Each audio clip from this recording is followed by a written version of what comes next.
when I was asked to speak at this webinar, the real problem for me was to try and summarize in such a short time issues which are very complex. However, I would like to start, before talking about the risks to women's health, I would like to start by some considerations. I will start from Pope Francis. I have taken his address at the general audience of the 16th of February 2022, and then I also took an excerpt from Evangelii Gaudium of 2013. So let us read what he said at the general audience of 2022. And he says, and here is a very beautiful trace of Christian vocation: to protect life, to protect human development, to protect the human mind, to protect the human heart, to protect human labor.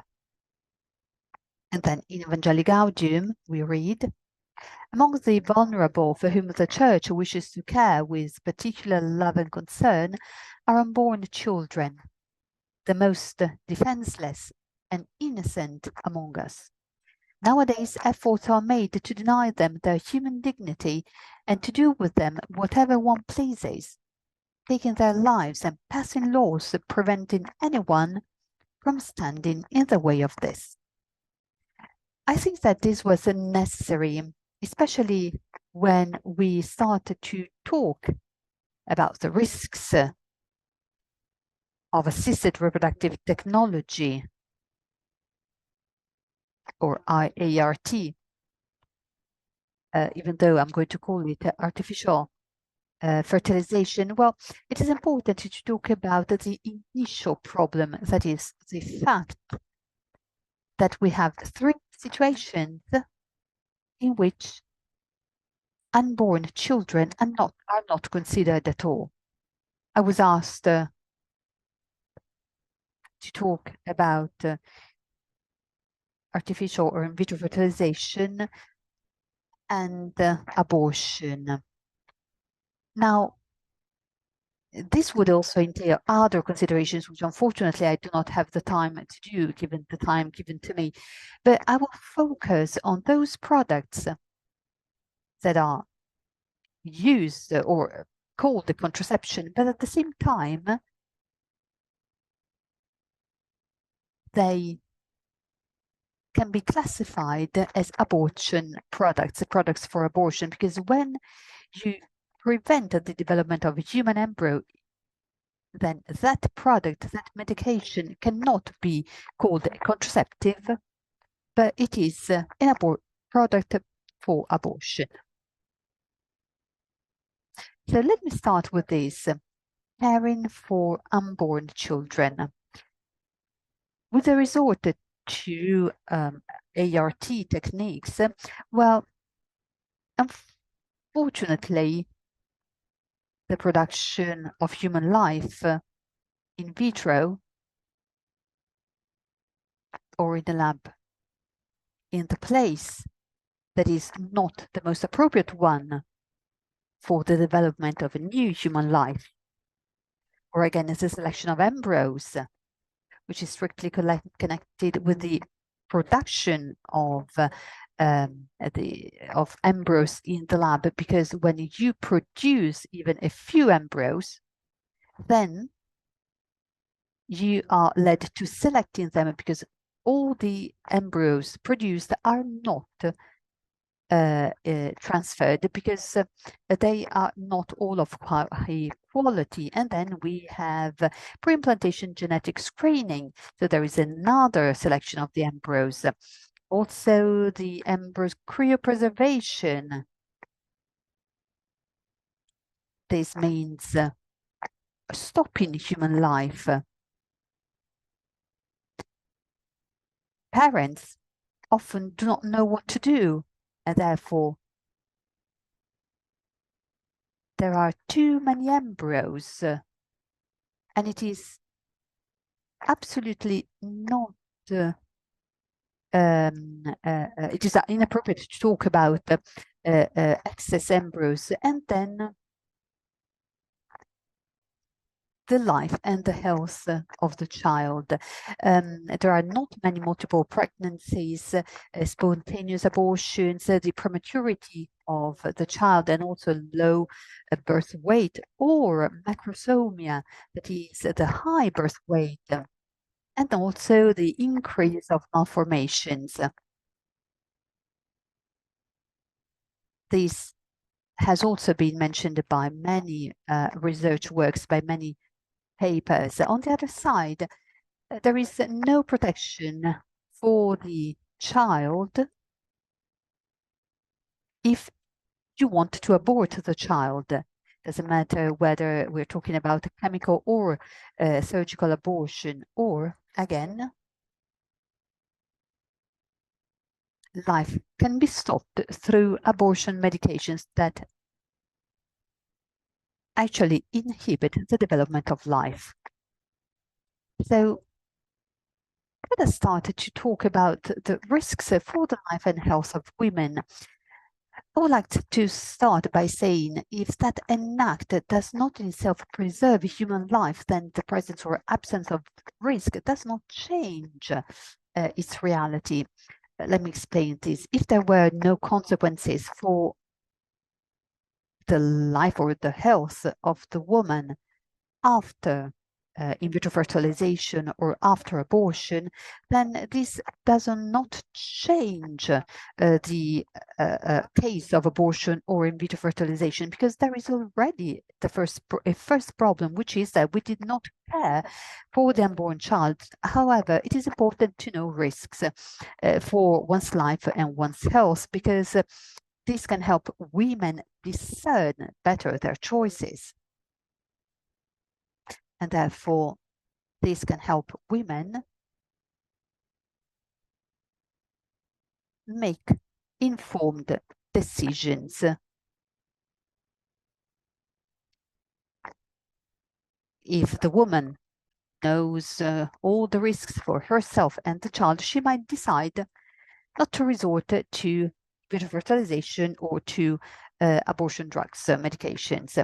And knowing the risks is important to also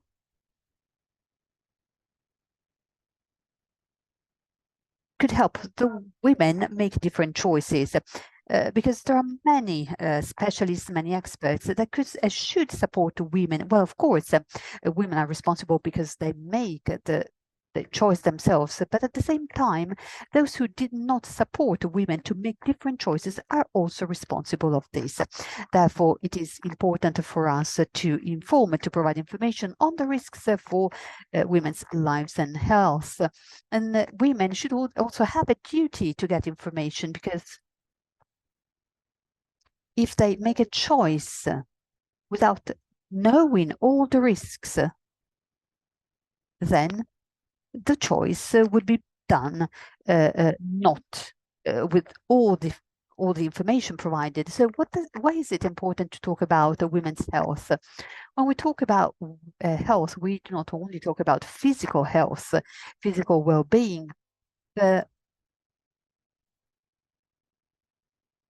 we should also consider psychological risks.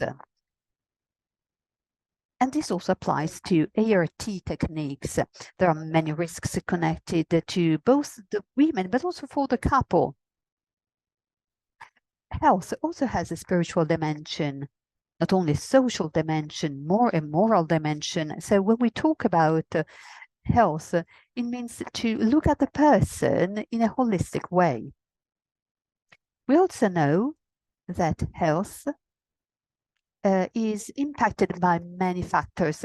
The graph that you see on the screen on your right is a graph that we often use to explain health determinants. There are many factors that can alter the well-being, the health of a human being, and the choices, lifestyles, behaviors, of course, represent important factors. In this case, the choices that a woman might make and the choices that might have an impact on her health will be actually the choice to resort to ART, to resort to abortion or contraception, or to use aggressive abortion medication. So let us start with the risks of assisted reproductive technology. On the left, you can see only, well, some of the techniques which are currently used the most.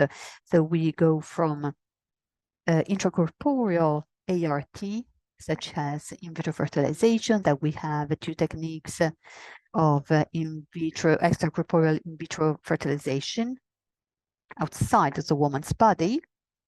And this can be done through IPSI or in vitro fertilization.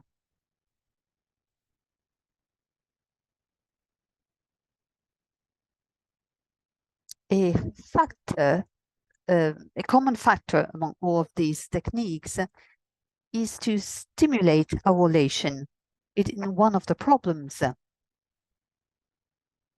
that can put women at risk is actually this stimulation. This is not done because the woman has problems, and this could be actually explained also in therapeutic terms, because if there is an ovarian failure, then ovulation can be stimulated. However, this stimulation is only geared to having a huge number of oocytes so that they can be used for reproduction.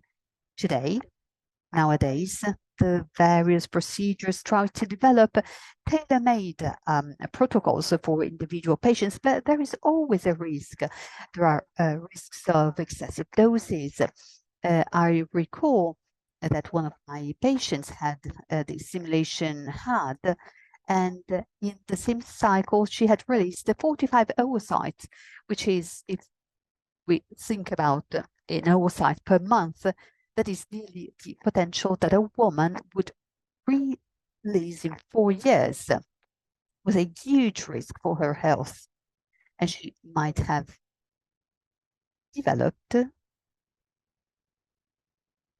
I apologize because some of these, part of this graph in Spanish and part of it is in Italian. So she might have developed some pathologies. So undoubtedly, there are also other factors that can also worsen the situation, the stimulation. Because of course, if women had previous pregnancies, or if, for instance, they suffer from specific pathologies, they might more easily develop a hyperstimulation syndrome. Now, to simply show you the risk that a woman might have, I would like to present an article, a paper that we published in 2001 on fertility and sterility. We analyzed the case of a woman who had been hospitalized at our hospital following the consequences of an ovarian stimulation. And at the end, what happened was the title says it all, because we had to have to have a forearm amputation after ovarian stimulation, because those who had carried out the ovarian stimulation had not considered the coagulation condition of the woman. But there would be many other cases. There are many other cases which are published in the scientific literature. What are the risks for women at multiple pregnancies with increased risk of preeclampsia, because normally you do not transfer one embryo, but several of them. And then I'm using the word to transfer and not to implant, because the implant is generated by the embryo, and no biologist and no doctor can actually have an impact on the embryo. Embryos are transferred, and then a wonderful dialogue between the embryo and the maternal endometrium the implant takes place. So when, in case of multiple pregnancies, there is a growing risk of gestational diabetes, hyperemesis, anemia. There is an increased risk of birth by cesarean section, postpartum hemorrhages, or hysterectomies, and also artificial fertilization can also lead to an increase of ectopic pregnancies or spontaneous abortions, miscarriages, but also there is an increased risk of breast cancer.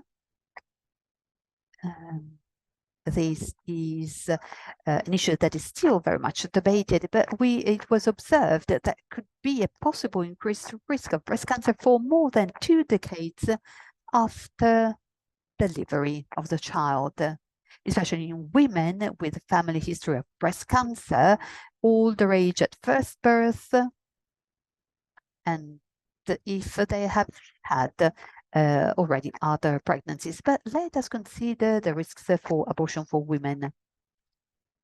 So surgical abortion, risks after surgical abortion, risks after chemical abortion, and post-abortion syndrome. Because as I told you earlier, when we talk about physical health, we need to consider also psychological health. Now, surgical abortion, with this type of abortion, there is the problem of the retention of the placenta, uterine perforations, metrorrhagia, infections, cervical lacerations, but also allergic reactions to the anesthetic. Then 2 minutes. Yes. Then we also have chemical abortions with mifepristone and misoprostol. As you can see, loss of blood, infection, disorders of the central nervous system, pain, and also similar effects with misoprostol. But let us consider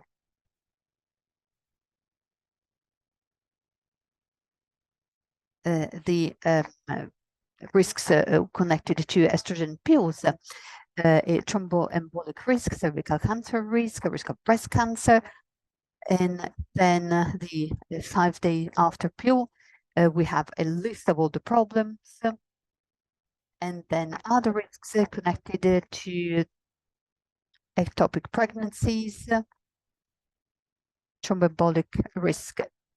Now,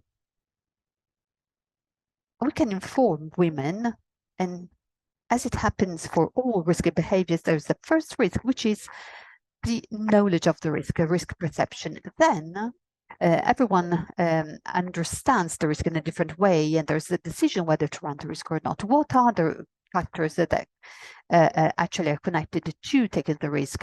Knowledge of the risk, personal experience, circumstances, willingness to take the risk, because often women are not free to choose. There are social and cultural factors that lead her to choose. And then there's also the social and cultural representation of risk. So what is the task for us? So what should be the main message, the main take-home message? First of all, people need to be informed. But this is not enough, because we also need to form consciences, because it is true that the first feature of conscience is to be true, to know the truth. But then this conscience need to focus on the good. But at the same time, there are 2 other aspects that need to be considered.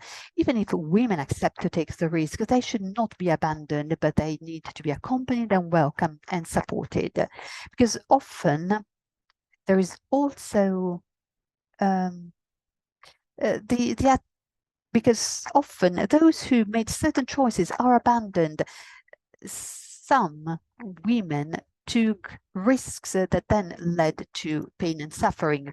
And I would like to conclude with a sentence by Pope Francis for that he said during a speech on the 11th of March 2023. And he said, let us be the voice of their pain and suffering. He's talking about women. And let us strongly denounce the injustices to which they are subjected, often in contexts that deprive them of any possibility of defense and redemption. But let us also give space to their actions, naturally and powerfully sensitive and oriented to the protection of life in every state, in every age, and in every condition. So I think that, of course, those who make choices have a huge responsibility, but also those who could have helped women have a responsibility, because we can help women in different to make different decisions. Thank you.